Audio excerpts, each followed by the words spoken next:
one of the untouchable classics in the film canon, I actually have zero intention of attempting to diminish the reputation of Fritz Lang's masterwork M. It might sound like it, but the positives of the film demand its reputation is wholly deserved.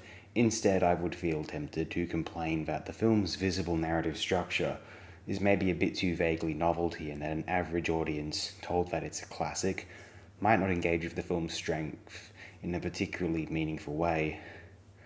I'll put it like this: the appeal of Lang's feature film M is distinct from the appeal of the novelized hypothetical equivalent of M. If M had been a novel with the same plot synopsis, people might be enticed by it for the same reasons that they might, superficially, be interested to see this film. Sickening story, the drama of criminals attempting to corner a child killer, the police investigation, and the moral dilemmas of the proceedings. I'm more interested in how Lang handles the material, elevating potentially edgy, pseudo-challenging thought experiments into the fuel for an atmosphere-drenched, gripping thriller piece, expertly performed, composed and edited. It's not that I think the material in M ought to be forbidden subject matter, but I would personally object to the concept of M were it a novel, because the subject on its face is too brazenly tabloid as far as I'm concerned. This is not a moral complaint. This is a compositional, creative complaint instead. It appeals to the morbid fascination that the suburbanites have for gruesome violence, and to some degree I don't believe that people under the age of 19 ought to be truly engaging with these types of media, because they are too obsessed with the playful quasi-subversiveness of it all, say the appeal of Larry Clark, Corrin, some of Von Trier, and the original novel and film to an extent of American Psycho. I am opposed to Easton Ellis's American Psycho, both as a piece of literature, banally edgy and vacuous, safely abstract critiques of Wall Street and yuppie culture, which obfuscates the documentary journalism of their real corruption, but also due to its inevitably and definitely knowing, appealing to adolescence as acclaimed literature with a bunch of blood and guts and sexual aggression thrown in. On this basis, even if I happen to like Easton Ellis's text, I feel as though the appeal of the work and the subsequent film adaptation is profane and subtly elitist in a roundabout way. The public has the right to not want to experience violent media, and they ought not to be ridiculed for preferring My Fair Lady or La La Land or whatever the hell, instead of A Clockwork Orange, Hellraiser, Cannibal Holocaust, American Psycho, novel or adaptation. The film sucks too, in my personal opinion. And even M. The whole criminals team up to catch a child killer is a hacky hook, in my opinion, the stuff of dumbed down bestseller novels, and I think that M is so well made that it makes us forget this. Of course, in 1931, this was really abrasive, unique and creatively subversive. Such subjects so rarely came up in cinema prior, maybe even in literature also, and M screams the energy of original creativity in every facet, perhaps as a result of its revolutionary disposition imbuing the entire production. The thing is, Lang made many amazing films. The more one appreciates Lang for his execution more so than his subjects, and his subjects were on paper generally relatively banal, the less one is perceiving of M as a unique masterpiece amongst the oeuvre. Lang's silent works speak for themselves. One begins to treat Metropolis as far from the peak of this era, partly due to, like M, in a different way, a certain simplicity and vague superficiality of premise. Metropolis's workers versus oligarchs romance is noble and agreeable, but not a timeless revelation, something of a fortunate truism these days.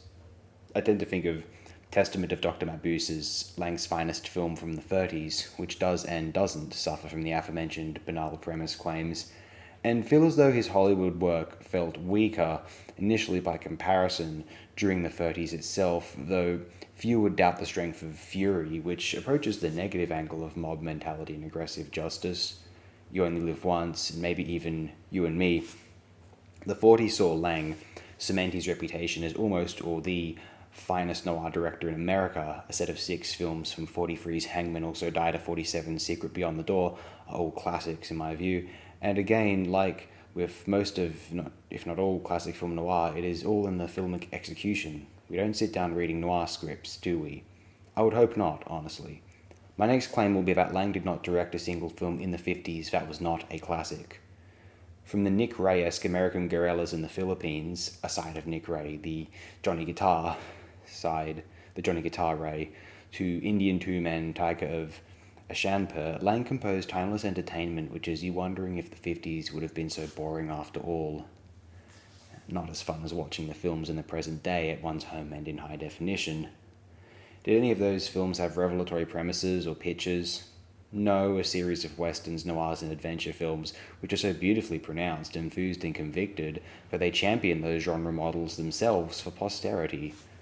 The point is, M is all execution. If a film with its premise came out today, most of us would be taken aback. One, because the premise of criminals after a child killer is kind of a page-turner slop, unless it was similarly well made to the original Lang M.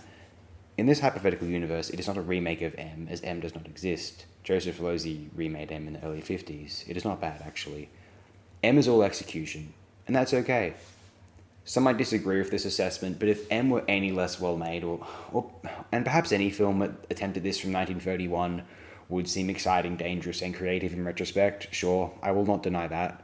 We would, I think, question the genius of such an idea were it less well made.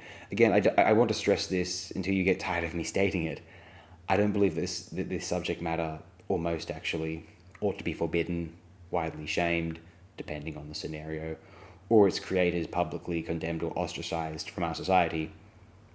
What I do feel is that there is a generally uncreative, superficial handling of edgy or confronting media geared toward people who don't experience the difficulties and traumas of humans from prior centuries, or less privileged, less movie-going human existences in the present day or throughout the 20th century.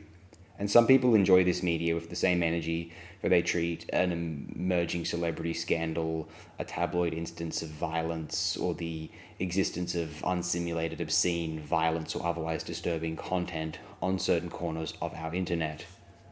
I'm a fan of M, but what I do bemoan is M being embraced by the contemptible crowd, spoiled, snooty adolescents who celebrate Bret Easton Ellis's American Psycho, Larry Clark's profane garbage, or excessively boast about their fascination with serial killer journalistic media in general. There is an identifiable, the silly cozy public elitism regarding the younger fans of Corin, Haneke's Funny Games, later putrid works from Von Trier, Nymphomaniac in particular. I hate that it began to fuel the social conservatives of our discourse. Suddenly they began to have a point regarding the artlessness of so-called subversive sex-positive cinema.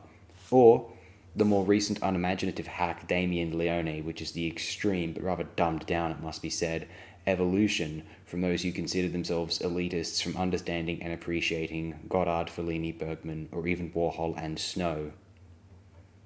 How dare you criticize M in any way? I had to confront the fact that M is a trash tabloid premise, not immoral, maybe amoral, and not something which ought to be forbidden, but one which is maybe, frankly, edgy yet ultimately banally uncreative, and that its sublime execution has me looking over this fact.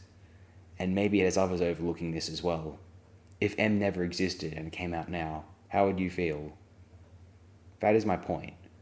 Maybe not morally disgusted, but you might think the premise is too shock and thereby unimaginative and a touch trash.